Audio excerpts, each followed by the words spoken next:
Es un gusto saludar a toda la amable audiencia de la radio Advenimiento a través de la frecuencia 990 AM para todo Dallas y Fort Worth.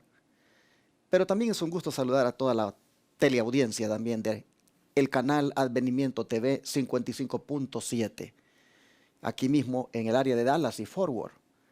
Pero extendemos este saludo a toda la teleaudiencia del canal 51.2 Advenimiento TV en Houston, 51.3 en San Antonio y 17.4 en Austin. Cuánto nos alegra llegar a diferentes lugares con el estudio de la lección de la escuela sabática, que es el que su servidor trae cada vez a través de estos medios. Es día domingo ahora, 15 de marzo, y estamos para dar inicio a una nueva lección.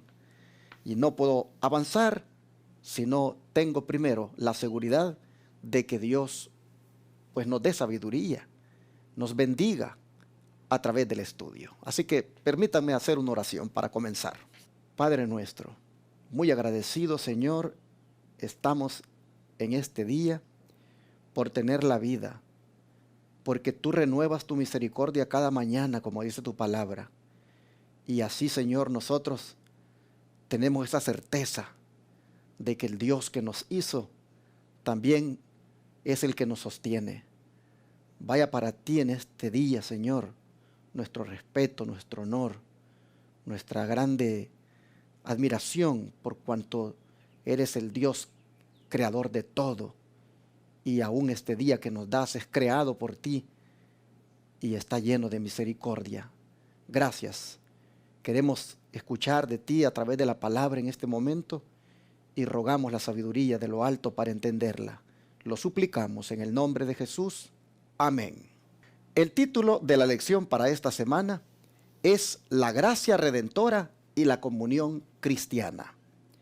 Vamos a mirar cómo la gracia hace posible que la raza humana tenga comunión con Dios. Vamos a mirar cómo la gracia hace posible que los creyentes tengan comunión entre ellos.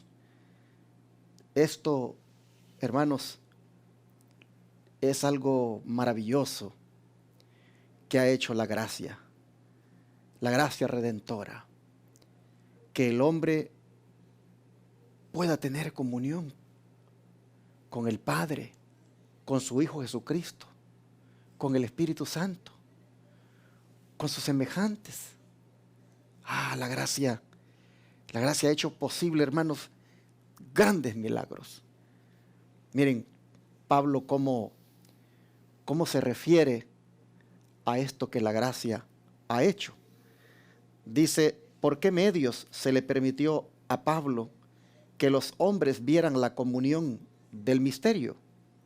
El libro de Efesios, capítulo 3, verso 8 y 9 dice, a mí, que soy menos que el más pequeño de todos los santos, me fue dada esta gracia de anunciar entre los gentiles el evangelio de las inescrutables riquezas de Cristo y de aclarar a todos cuál sea la dispensación del misterio escondido desde los siglos en Dios que creó todas las cosas. Noten ustedes que Pablo está aquí primeramente presentándose como el más pequeño de todos los santos. Es decir, él reconoce su indignidad de tan grande privilegio de haber sido escogido para anunciar las buenas nuevas del Evangelio. Dice que esto solo ha sido posible por la gracia. Ha sido la gracia, dice, la que le ha hecho a él prácticamente un predicador, alguien que anuncia las verdades del Evangelio a los gentiles. Este Evangelio él lo describe como algo inescrutable, como algo insondable, algo que todavía no se ha logrado comprender plenamente. Él lo menciona como el Evangelio de las inescrutables riquezas de Cristo. Son superabundantes las bendiciones, mis hermanos, que se encuentran en el Evangelio. Son tan abundantes, tan profundas, tan inmensurables, que el hombre no ha podido penetrarlas completamente ni extraerlas totalmente. Pero bueno, aún así, Pablo dice, yo siendo el más pequeño, el más, digámoslo así, indigno de todos los santos, me es dada, dice, por la gracia, esa bendición de anunciar estas inescrutables riquezas y de aclarar también, dice, a todos la dispensación del misterio, es decir, la administración del misterio, el compartir el misterio escondido desde los siglos en Dios. Es que la verdad es que un misterio es algo que no se logra comprender plenamente, que no se ha podido descifrar plenamente. Y aunque, hermanos, hay mucha revelación en la Escritura y tenemos mucha evidencia del grande amor de Dios, todavía, hermanos, todavía esto es tan inescrutable, tan insondable, es un misterio que todavía no hemos llegado a la profundidad del discernimiento de lo que ha sido Dios para con la raza humana, de lo que ha hecho por nosotros. Pero así Pablo, de esa manera, al anunciarle a los gentiles las buenas nuevas, él buscaba que los gentiles pudieran tener esa comunión con el Padre, así como Pablo la había conseguido. Interesante. ¿Por qué Pablo? ¿Por qué fue Pablo la persona que Dios escogió para anunciar el evangelio de las inescrutables riquezas de Cristo a los gentiles? ¿Por qué Pablo y no otro? Bueno, es más, ¿por qué no los ángeles? El don profético dice, ¿por qué? Dice que Dios no escoge para que sean sus representantes entre los hombres a ángeles que nunca cayeron, sino a seres humanos, a hombres de pasiones semejantes a las de aquellos a quienes tratan de salvar. Por eso fue Pablo el indicado para llevar el evangelio a los gentiles. Alguien que tenía pasiones semejantes a las de los gentiles. Y para que pudiera él entender muy bien la manera de cómo presentarles el mensaje y estos lo comprendieran, tenía que ser Pablo el representante. Bueno, dice que Cristo se humanó a fin de poder alcanzar a la humanidad. Ahí tenemos el otro ejemplo de cómo Dios obra. Dios se hace hombre para alcanzar al hombre. Dice, se necesitaba un Salvador a la vez divino y humano para traer salvación al mundo. Noten que fuera divino y humano. Y a los hombres y mujeres ha sido confiado el sagrado cometido de dar a conocer las inescrutables riquezas de Cristo. Tal como usó a Pablo el Señor para eso, usa también ahora hombres y mujeres. Dice, en su sabiduría, el Señor pone a los que buscan la verdad en relación semejantes suyos que conocen la verdad. Es plan del cielo que los que han recibido la luz la impartan a los que están todavía en tinieblas. La humanidad, sacando eficiencia de la gran fuente de sabiduría, es convertida en instrumento, agente activo, por medio del cual el Evangelio ejerce su poder transformador sobre la mente y el corazón. Esta declaración la he leído de los Hechos de los Apóstoles, página 109, el libro inspirado de la hermana Elena White. Ustedes pueden ver que aquí prácticamente da a entender la razón de por qué tenía que ser Pablo la persona indicada para dar a conocer las inescrutables riquezas del Evangelio de Cristo. Porque Dios así ha trabajado siempre. Porque Dios siempre se ha valido de hombres y mujeres con pasiones semejantes a las de aquellos a quienes hay que salvar. Así, hermanos, el Señor lo hace para que esa comunión se pueda volver a dar entre el hombre y Dios. Esa comunión de manera que pueda llegar el hombre a ser uno con Cristo. Es a través de la gracia, es a través del Evangelio como que eso puede darse, Bueno, voy aquí a leer la segunda pregunta, porque son 3 preguntas las de este día en la lección. Y es cómo describe Pablo el misterio revelado a través de la predicación del Evangelio. Y en Colosenses, capítulo 1, versículo 27, dice,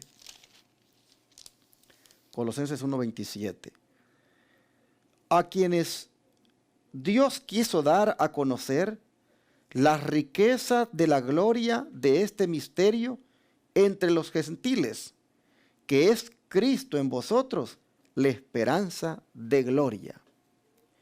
A ver, hermanos, ¿cómo describe Pablo el misterio revelado a través de la predicación del Evangelio? Según vemos aquí, como esperanza de gloria. Así describe Pablo el misterio revelado a través de la predicación del Evangelio, como esperanza de gloria. Y es que, hermanos, solamente a través del Evangelio, a través de las buenas nuevas de salvación, a través del grande amor de Dios manifestado en ese Evangelio, a través de la salvación provista por Jesús, solamente así nosotros realmente podemos, como dice aquí la lección, tener la esperanza de gloria, es decir, la esperanza de ser glorificados un día, la esperanza de compartir un día la gloria con Jesús. Dice aquí el don profético en Fundamentos de la Educación Cristiana, página 263. Si Cristo se forma en el interior, la esperanza de gloria, entonces la verdad de Dios actuará con vuestro temperamento natural, que su agencia transformadora se revelará en un carácter transformado. Así que, hermanos, si bien es cierto la esperanza de gloria, uno puede interpretarla como aquel día cuando compartamos la gloria con Cristo, esto también se puede comenzar a experimentar ya con ese carácter del Señor que se va impregnando en aquel que tiene esa comunión con Él, de tal manera que el temperamento natural va siendo transformado al punto de que llegue a revelar plenamente el carácter de Cristo en su vida. Nosotros podemos ver entonces de que el misterio revelado a través de la predicación del Evangelio es una esperanza de gloria, de un cambio de carácter y también de la gloria que hemos de compartir con Cristo. La última pregunta de hoy dice, ¿a qué fueron llamados los creyentes de Corinto? Y en 1 Corintios 1:9 nosotros encontramos lo siguiente. 1 Corintios 1:9 dice la palabra así: fiel es Dios, por el cual fuisteis llamados a la comunión con su Hijo Jesucristo, nuestro Señor. Aquí tenemos un texto bien claro que tiene la relación directa con el título de la lección de la semana. Pues dice que hemos sido llamados a tener comunión con nuestro Señor Jesucristo. Dios nos llamó, hermanos, de las tinieblas para que nosotros tengamos comunión con el Señor. Dice el don profético, en una cita que está en la Review and Herald del 16 de mayo de 1907, que el verdadero cristiano vive con las ventanas del alma abiertas hacia el cielo. ¿Quién? El verdadero cristiano. Vive en comunión con Cristo. Su voluntad está conformada a la voluntad de Cristo. Si nosotros hemos oído hablar de la comunión de Cristo, y eso se vuelve más bien una frase, pues así rutinaria que se menciona solamente, aquí vamos a entender qué es la comunión con Cristo. Primeramente, dice que la voluntad está conformada a la voluntad de Cristo, de el que vive en comunión con Él. Dice, su deseo máximo es llegar a ser más y más semejante a Cristo, para que pueda decir con Pablo, con Cristo estoy juntamente crucificado, y ya no vivo yo, mas vive Cristo en mí. Esto, hermanos, es tener comunión con el Señor. Llegar a decir como Pablo que ya no vivimos nosotros, sino que Cristo vive en nosotros. Es decir, tenemos comunión con Él porque Él vive en nosotros. Dice, la única forma de ganar paz y gozo es tener una relación viviente con aquel que dio su vida por nosotros. Es la única forma, hermanos. La verdadera paz y gozo es el producto de la relación viviente con el Señor que dio su vida por nosotros, que murió, dice, para que pudiéramos vivir y que vive para unir su poder con los esfuerzos de los que se esfuerzan por vencer. La santidad, dice, es una constante armonía con Dios.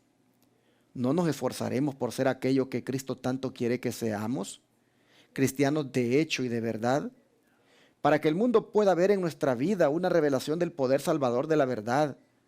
Pregunta, ¿no nos esforzaremos por ser aquello que Cristo tanto quiere que seamos? Es decir, cristianos hechos y de verdad. Este mundo, dice, es nuestra escuela preparatoria. Mientras estemos aquí, nos encontraremos con pruebas y dificultades. El enemigo de Dios continuamente procurará apartarnos de nuestra lealtad, pero estaremos seguros mientras nos aferremos de aquel que dio su vida por nosotros. Así, hermanos, vemos que la comunión con Cristo es a lo que hemos sido llamados, y esta solo es posible por la gracia. Esta solo es posible a través del evangelio de las inescrutables riquezas de Cristo. Esto, hermanos, trae como resultado también que la esperanza de gloria la comencemos a experimentar ya en la transformación de un carácter tosco como el que tenemos a uno semejante al de Cristo. Comunión con el Señor es lo que necesitamos, hermanos. No fue así nomás que Cristo vino a morir. No es así nomás que el Evangelio se nos ha sido predicado. El Señor ha utilizado diferentes personas para que nosotros lleguemos a entender esto. A veces ha usado a un pariente nuestro, a veces ha usado a un amigo, a veces ha usado a un hermano que nos ha tocado a la puerta o nos ha regalado por ahí alguna revista. El Señor ha usado personas como nosotros, sujetas a pasiones como nosotros. El Señor las ha usado para que en alguna forma nosotros vengamos a esta comunión con Cristo, que no es otra que dejar que la voluntad la transforme Él y llegar a ser más y más semejantes a Él, al punto que digamos, ya no vivimos nosotros, sino que Cristo vive en nosotros. Vamos a orar y a pedirle al Señor que esto lo podamos experimentar ahora mismo. ¿Qué les parece? Padre nuestro, el llamado que nos haces en tu palabra es noble y algo, Señor, que necesitamos nosotros experimentar, como es la comunión con Jesús. Una comunión que ha sido posible a través de la gracia, a través de las inescrutables riquezas del Evangelio de Cristo. Una comunión que trae como resultado prácticamente experimentar una esperanza de gloria. Y Padre, sabemos que todo esto involucra una transformación en la vida, una manera de vivir, Señor, donde pueda uno decir que ya no vive uno, sino que Cristo vive en uno, siendo que esta es la norma elevada que tú nos has puesto este día para que la comprendamos.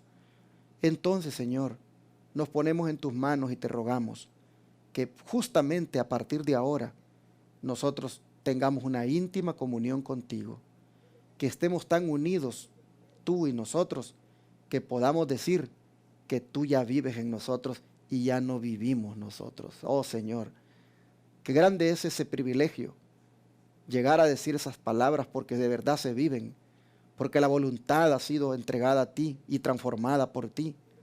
Así que, Señor, aquí está nuestra petición ahora, pidiéndote que esto pueda ser real en nosotros, rogándote, Padre, que efectivamente ahora la comunión contigo no quede solamente en una teoría, sino en algo práctico. Y que nuestra relación tan íntima contigo, Señor, nos lleve a estar tan en comunión que odiemos el pecado ahora y no pequemos ni con el pensamiento, ni mucho menos con la mirada o con la boca. Oh Señor, ayúdanos a mantenernos tan de la mano contigo, a mantenernos en comunión contigo, porque las inescrutables riquezas del Evangelio de Cristo la han hecho posible y eso es algo grande. Así que muchas gracias. Rogamos nos ayudes a tener la comunión contigo hoy. Lo pedimos en el nombre de Jesús. Amén.